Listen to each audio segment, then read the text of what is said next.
دايم يوم اليمعة غير، طبخات يوم اليمعة غير. عندي هذا التيس، أحلى كبسة برية. أحلى كبسة برية بسوي معاكم. غسلنا اللحم، الحين راح نحط اللحم. شوفوا ما شاء الله، شوفوا لون اللحم ين.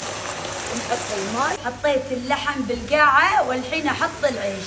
بس هذا الماء اللي عندي مال اللحم اللي من تيوسنا، كبستنا البرية، ومع أجمل لقطة وأحلى طبخة.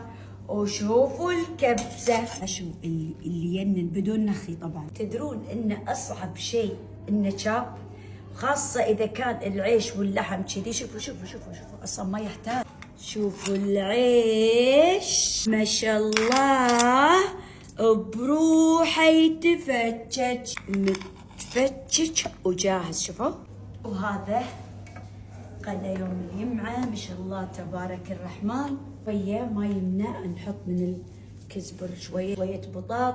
وهذا البلاليط اللي بالسكر، شوفوا ما يحتاج من اللحم اللي ينن، العيش المفتش. وبالعافية إن شاء الله، ولا قوة إلا بالله. وأحلى غدا.